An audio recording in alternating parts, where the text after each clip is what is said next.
How many of you came to a place like this and you thought to yourself, I finally found somebody that thinks like me? Yeah, look at that. Almost every hand is up, right?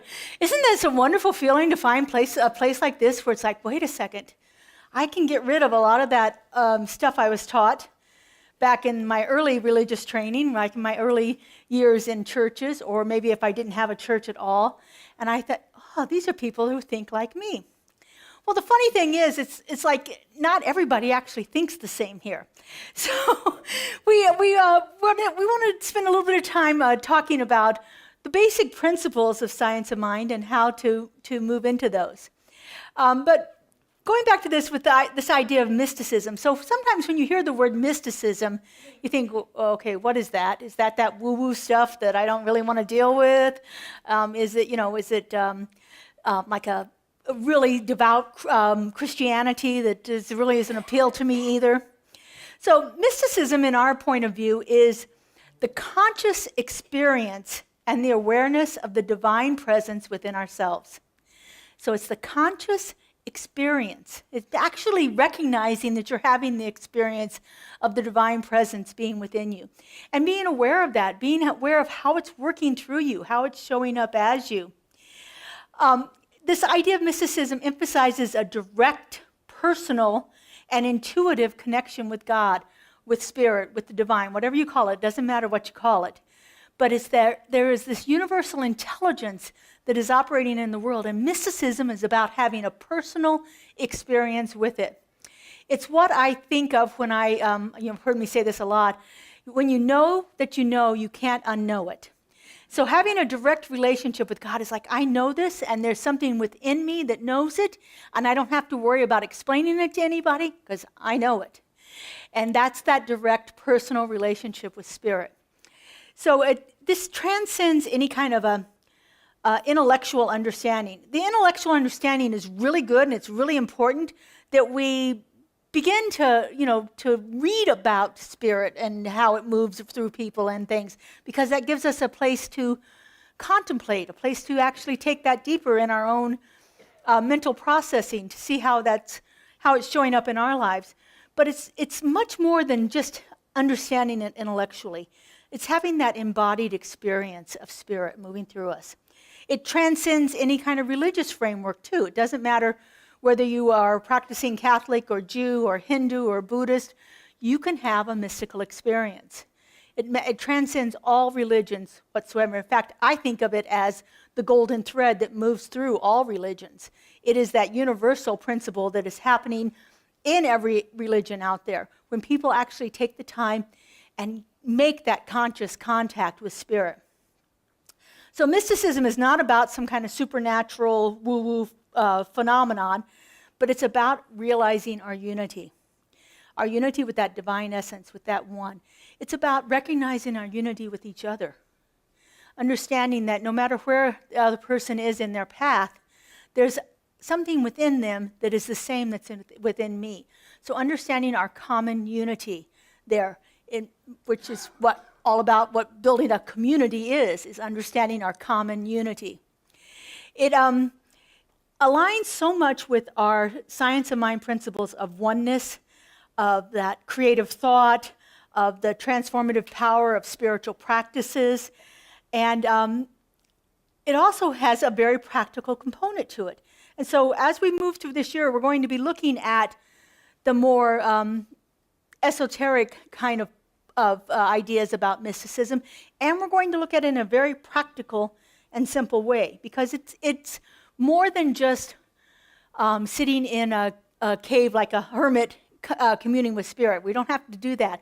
We are learning how to be in mystical union with spirit, and yet in the world, and operating quite well in the world. So how many of you were here at our winter solstice labyrinth walk that we had here? Anybody here? Yeah, we had a few people. We actually had more people who had never been to our center at our labyrinth walk than we had people who had attended previously. We had about 50 people here, and it was really quite a lovely experience. But I was talking to two of the ladies afterwards, and they wanted to know what we believe. And so, this is one of those times I get to explain what it is we believe. I always like that. So I'm explaining it to them and telling them all about it. And one of them finally asked me, she goes, well, is it kind of like that movie, The Secret? And I kind of chuckled, and I said, yeah, actually it is. The Secret is based on a lot of the principles of the science of mind. If you're not familiar with it, it came out about 20 years ago. And it was written by Rhonda Byrne, and she has a book, and then it was made into a movie, and some of our greats like Deepak Chopra and Michael Beckwith and a few other people were in the movie talking about their idea of this thing they call the law of attraction. So the law of attraction is part of science of mind. It comes from a lot of our philosophy that we practice here. But I finally said to her, I said, well, it is the secret, but it's so much more. Imagine if the secret was what you learned in kindergarten. This is what you'd learn in college. That's kind of the difference. It's very, very basic stuff, because in The Secret, there's this whole thing of, if I think about it enough, it's going to come to me. Well, how many of you have thought about something enough and you didn't get it? Because there's world peace. There you go. World peace. We've been all thinking about world peace for years, and we don't have it. Because there's so many other things we have to do. Like, we've got to clear away all those hidden beliefs that are operating in our experience that are stopping us from believing it. The ones that are saying, oh yeah, right, you're going to get that. All those things that have happened to us through our lifetime of experiences build up and they've accumulated in us, and then they're operating at a level that we're not even aware of half the time. So if you thought of science of mind only as that law of attraction, that ideas that are presented in The Secret, then you've probably been disappointed in the results that you've gotten about things. Because there's so much more to the science of mind than thinking the right thoughts and getting the right experiences in our lives. That's part of it. We use our spiritual mind treatment to help us clear away those blocks, to help us redefine what it is we want in our experience. But that's only one aspect of what spiritual mind treatment can do for us. Often you might hear people say, if you only do the first 2 stages of treatment, that's enough. You don't even have to go to that idea of wanting something. Our first stage of treatment is recognizing that there is only one. Well, as I was just describing mysticism, is that not the recognition that there is only one? That we're all that unified presence? The second stage of treatment is saying, well, if there's only one, then I've got to be one with it. And that's unification. And so if I had a clear and perfect understanding of spirit and my relationship with it, I would never want for anything. But again, like I said, we have some of those hidden beliefs out there that are still operating. It's like, yeah, I can believe it in this area of my life, but I'm not so good in this area of my life. I still think there's something else operating there. And so as we begin to really look at mysticism from the science of mind point of view, and this is understanding the basics of science of mind is what we're talking about today, science of mind is so much about that mystical consciousness. Ernest didn't spend a lot of time talking about it in the Science of Mind textbook, although he has a whole chapter, which I'm going to talk about today, called What the Mystics Knew. And in this chapter, he describes how much of science of mind is actually mysticism. It's how much of it is actually developing that mystical consciousness that we have. So as we're looking at this, talking about mysticism and mystical consciousness does not in any way negate the creative process, because the creative process that allows us to change conditions in our lives is very valuable. It's very important. There are times when I am stuck in a situation where I cannot at all get to that mystical point of view about it. And I have to go back to my basics. And I have to go back to understanding there is a power for good in the universe, and if I use it, I can change the conditions in my life. Then, once I get those conditions changed, I can go back to there is a power for good in the universe, and it is using me. And I have a totally different experience of life. Ernest said both of those statements many times in many different ways. There's a power for good in the universe, and I can use it. There's a power for good in the universe, and it uses me. Mysticism is about that second statement. There is a power for good in the universe, and it is using me. It is showing up through me. It's manifesting its life through me. And the more I keep that conscious union with Spirit fresh in my mind, the less I have to worry about finding ways to use it myself. So the mysticism of science of mind is deeply rooted in the teachings of Ernest Holmes. He was, early on in his life, he was a pretty religious person. He's actually named after his mother's favorite minister. And he used a lot of the teachings of Jesus in many of his the works that he did here. But Ernest had a very clear understanding that Jesus was the ultimate example of how to live in conscious union with Spirit. He wasn't the exception. He wasn't the only one who could live in conscious union with Spirit. He was just one who did it really well. And so doing it really well made Ernest want to read and study the works of Jesus and find out what it was he did. And so we look at that, we're looking at that idea of this man, Jesus, who embodied the Christ consciousness. He was not the only Christ. He was just a really good example of it.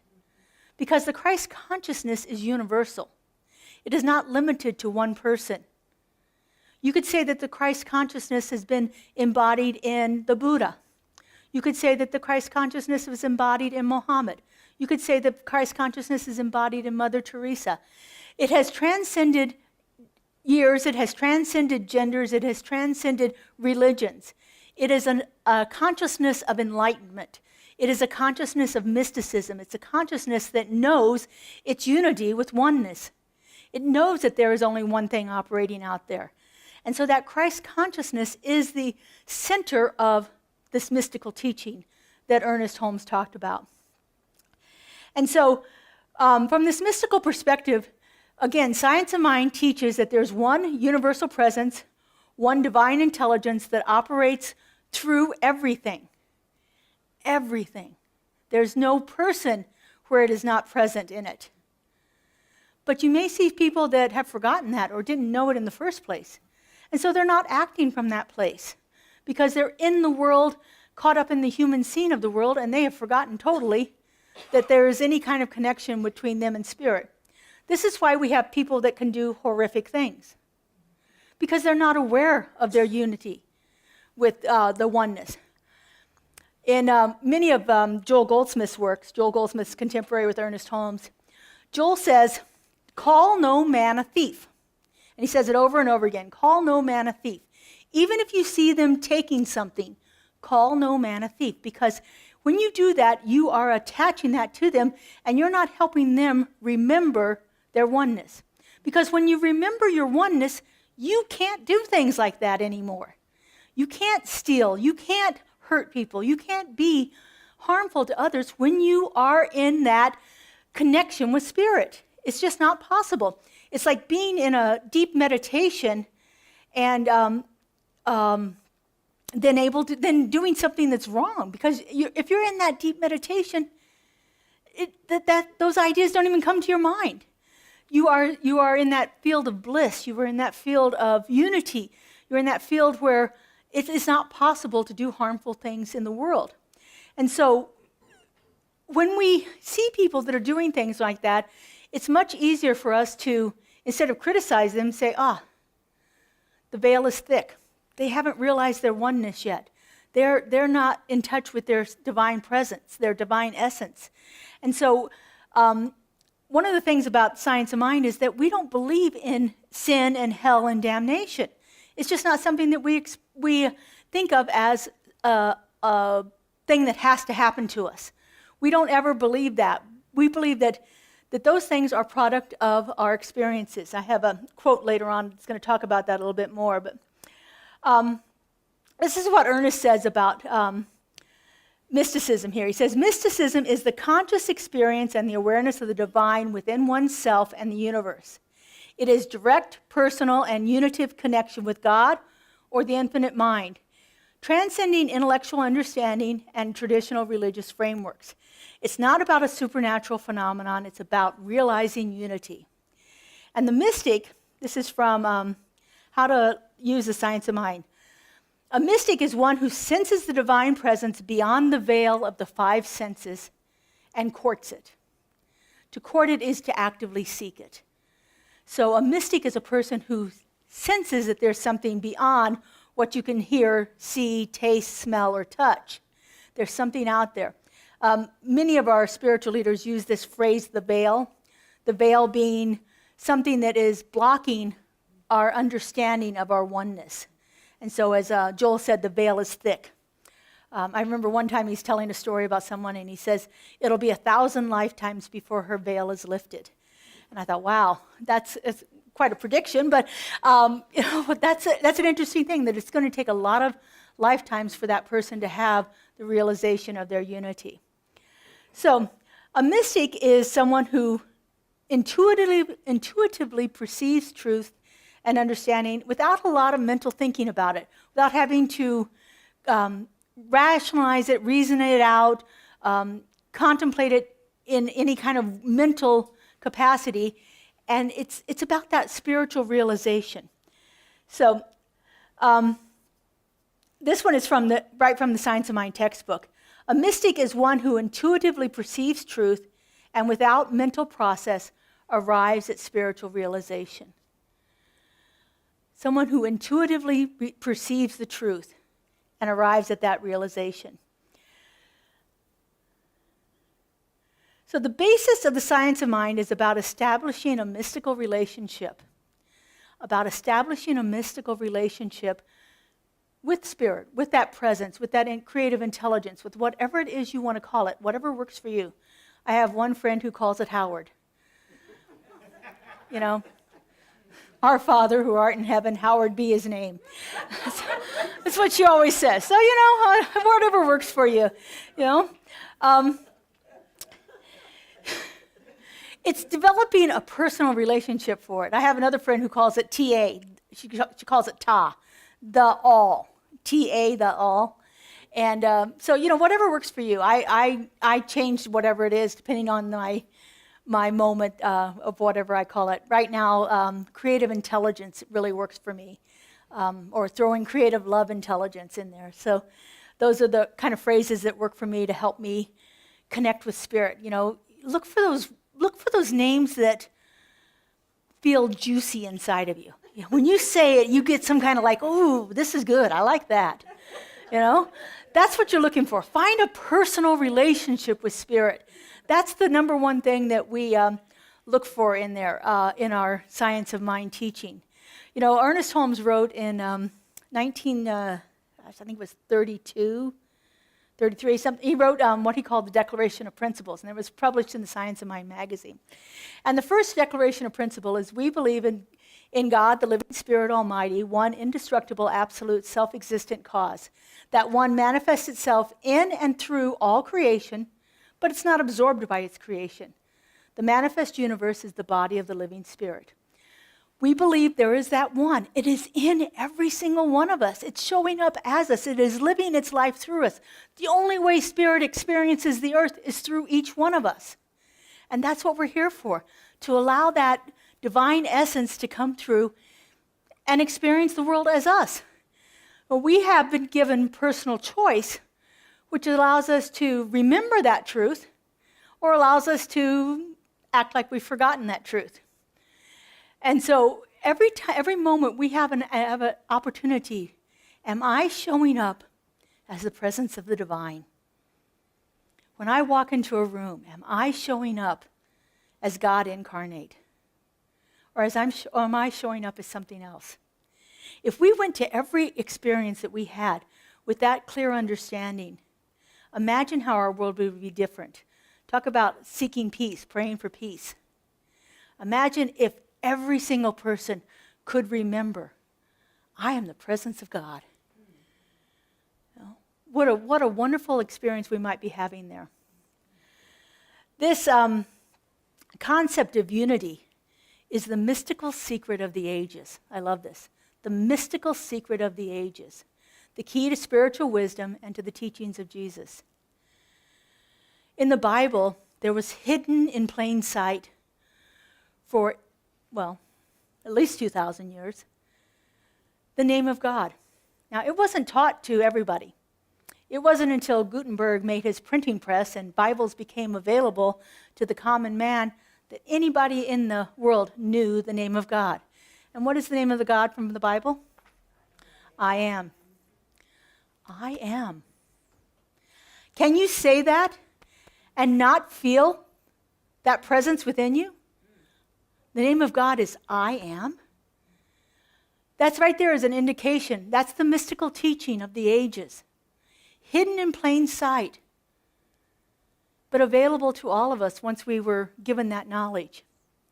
Unity, oneness, allness, that divine presence living in us, that is the first principle of the science of mind.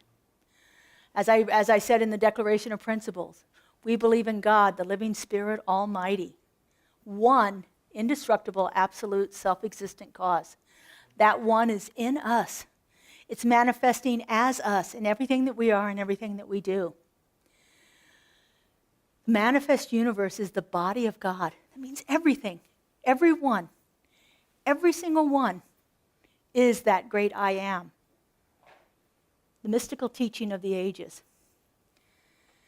All the great mystics have taught that practically the same thing. All the great mystics have taught this in all their different ways.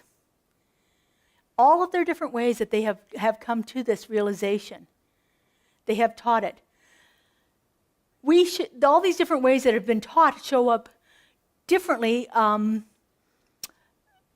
not always the pure way that mystic taught it, because it's been interpreted and translated and massaged and made to fit the world.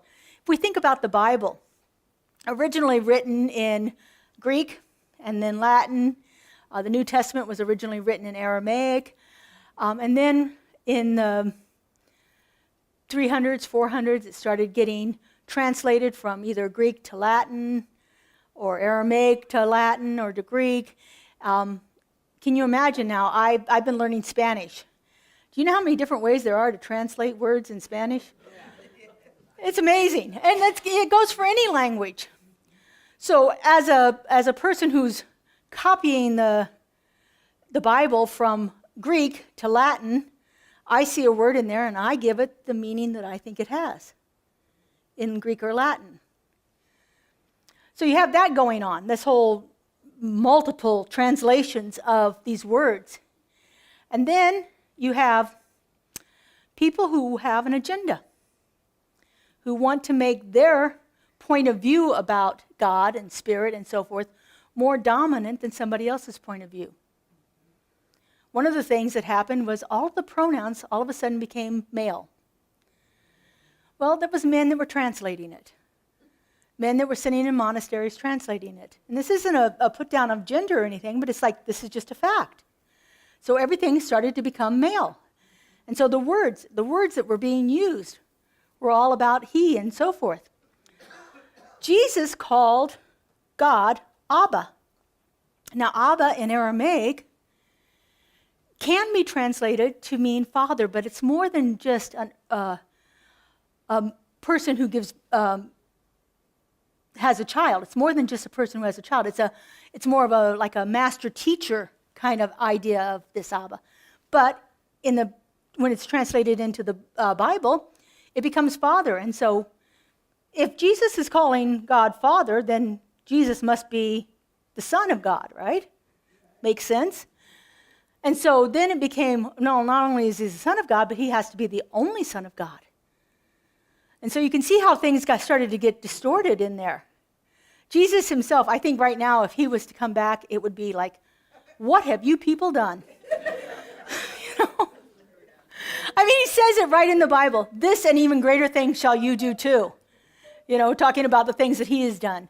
So, you know, he'd be a little appalled, I think, at some of the things that are going on. So we have to take all of that into our understanding of how things have progressed in there. So another principle of the science of mind is that I think I hit too far. Our soul is on an ever upward spiral of evolution. And so, as going back to this quote here, we're on a pathway of experience that is of self-discovery, that is on its way back to the Father's house, and that every soul will ultimately reach this heavenly home. Now, when Ernest talks about a heavenly home, he is not talking about someplace up in the clouds where we all strive to go to, where the pearly gates get opened and all that stuff. It's a state of consciousness. Heaven is a state of consciousness, just like hell. Both of them are states of consciousness, and we can experience either one depending on our progression through our thought processes with that. But we are on this ever upward spiral of evolution to eventually get to that heavenly home, that place in consciousness where we are sure of our connection with Spirit, where we have reached that mystical consciousness. And I love that phrase, that ever upward spiral of evolution. So the mystic senses the greater truth and knows the infinite as divine being. Ernest, whenever he wanted to say something really strong, he put it in all caps. So this is his emphasis, not mine. It is still personal to all who believe in its presence. So we are looking for that higher consciousness, but it is personal. It is found within us. It is not something outside of us that we have to seek, but it's more of an inward journey, a journey to a deeper understanding of our connection with Spirit. So it's entirely possible for a person to talk with the Spirit, for the Spirit is within the individual, and it is that which made the ears that can hear. That which made the ears can hear. Spirit is within us, and it can hear us at all times. You know, we've been told that this marvelous relationship exists between God and the individual, and that this union can't really be broken. We can forget about it, but we can't break it. The greatest mystics of all times have consciously walked with Spirit, talked with Spirit, communed with Spirit, have been one with it throughout all of their experiences. When a mystic talks about the dark night of the soul, they are referring to that time when they have forgotten their connection with Spirit, and they have succumbed to the effects of the human world. There are several books out there that are actually entitled The Dark Night of the Soul. And again, it's this idea that for whatever reason, whatever is going on in my human experience, I have forgotten my connection with Spirit. And so then I suffer from that. I suffer from the feeling that it is not there, that I'm all alone by myself out here. But when I remember that connection, the dark night of the soul is lifted. The mystic senses and knows the greater truth and knows that the infinite is a divine being that indwells it. Again, it is still personal to all who believe in its presence. So the mystics have all taught that the ultimate salvation of people and the immortality of every soul.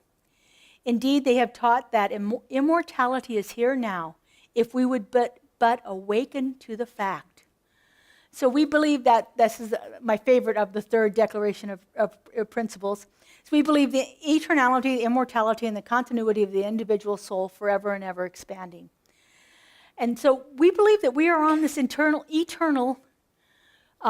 experience of life.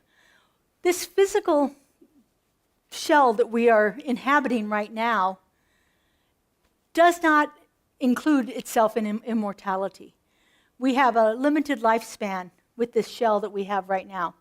Now that lifespan can be enhanced by our connection with Spirit, but Spirit's not going to keep us living in this body forever. But our soul essence, that part of us that is always connected to Spirit, exists forever and ever.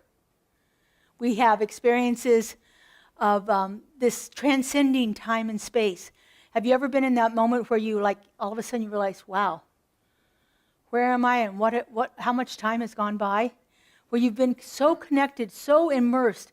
This often happens to me when I'm drawing or crafting or things like that. I get to that place, it's like, I can't believe it. I've been here for 3 hours working, and it felt like it was 5 minutes because I was so connected with what I was doing. I was so much allowing Spirit to move through me that time and space just pretty much disappears.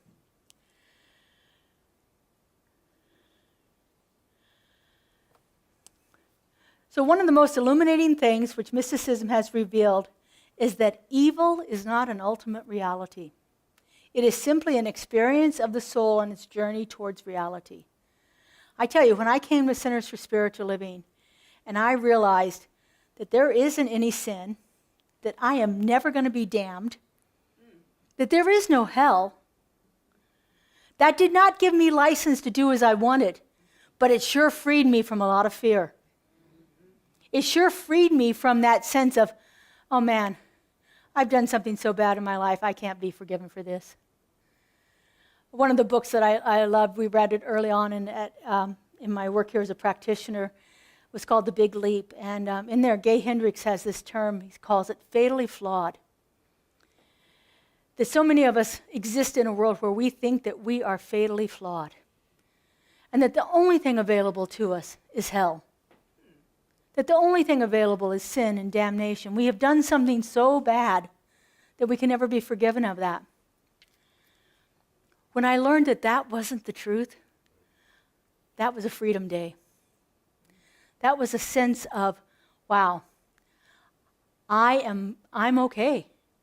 Like I said, it didn't give me permission to do whatever I wanted to do. I still, because again, once you get that connection with Spirit, it's hard to do those things that you might have wanted to do in the past. It becomes difficult. So, evil is not an ultimate reality. There is no good and evil. To believe in evil is to believe in a power outside of God. And there is only one power. One power, one presence, one divine ultimate reality. And it is God. It is not evil. As I said, there are things that happen in the world that we would consider evil. But those are happening from people that have forgotten their connection with Spirit. The veil is thick.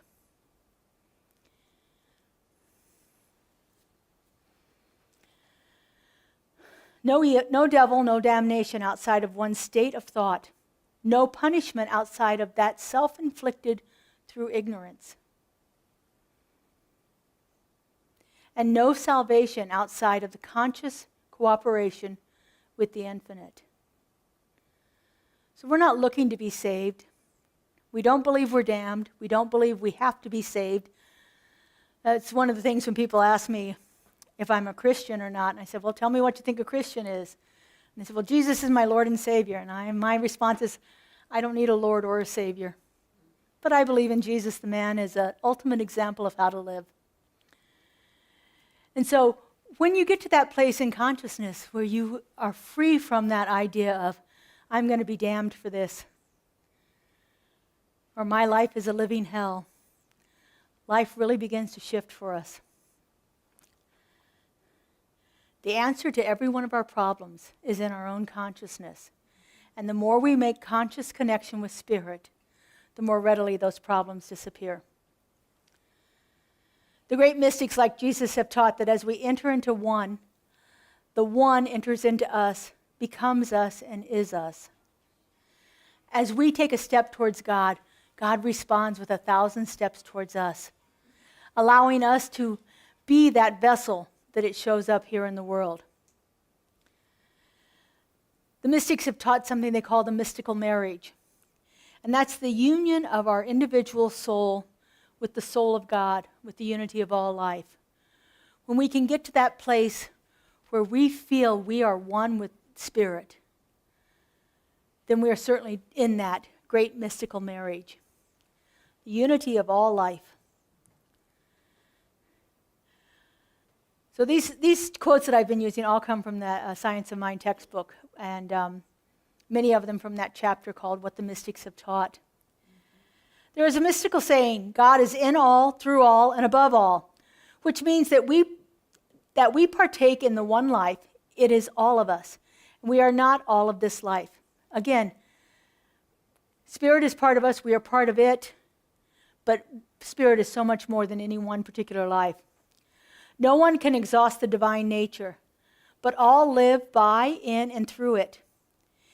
It is in us, but it is also above us. It's also below us.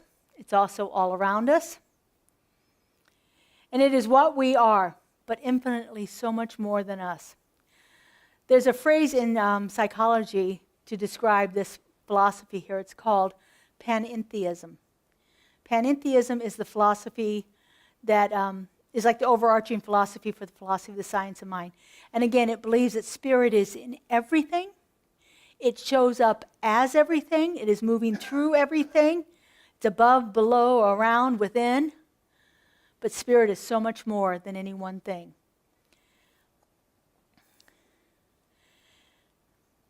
The belief that God is both immanent, present right here in us, and transcendent, moving beyond us. It is present within all things, yet is so much greater than the sum of all things.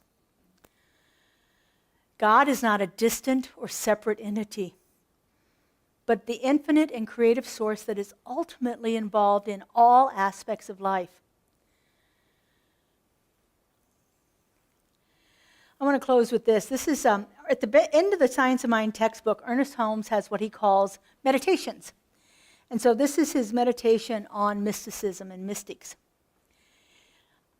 It was entitled, I Was Told to Live. You can just close your eyes and listen for a moment. I was told to live by some inner mystic presence. I was told to live and to love and to laugh and to be glad. I was told to be still and to know the one almighty power in and through all. I was told to let that power work through and in me. I believed that voice, and I received my good. I am healed. The joy of life. All right, let's take this into prayer. I invite our practitioners to stand and surround us. Our practitioners spend at least 4 years studying these ideas, studying the principles of science of mind, reading, and developing a deep understanding of that connection with the infinite source of all. And they are readily available to help you know that truth for yourself. And so we just simply turn within to that place in consciousness where we feel that connection. I like to think of this as my heart space. That place on my chest where my hands automatically go. And from this place, I feel that warmth rising up within me. That golden glow of connection. That deep abiding presence. That essence of that creative love intelligence that has brought me into existence. That is living its life through me right here and right now. I know this one is a presence of peace, of love, of joy. I know that it is infinite and abundant, that all harmony and clarity and wisdom reside right at the heart of my being. I know that I am one. And because I know that I am one, I know that each one of us is also that perfect and unique emanation of a love so powerful it could only create more of itself, of a love so immense that it has spread itself out into everything and everyone. And so knowing this truth, I speak my word.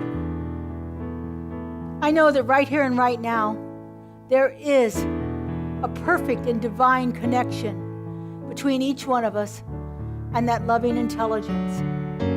I know that that presence resides deep within each one of us, and that each one of us is living the life of God right here and right now. I know the place in which we stand is holy ground, where that presence is right there. It is showing up as that Christ consciousness, that illumined nature that is pouring forth from us into all of the world. I know this presence is benevolent, a force of good, a force of peace, and a force of love. And I give great thanks for knowing this. I'm so grateful to see the presence of the divine active in each one of us. I'm so grateful to know it deep within the heart of my being. I'm so grateful to see it manifesting itself throughout the entire world. And I just simply release this word into that law, to that creative mind of the one that knows no limits, that has no bounds, that is simply pouring itself into expression in the most magnificent ways. I let it go and I let it be. And together we say, and so it is.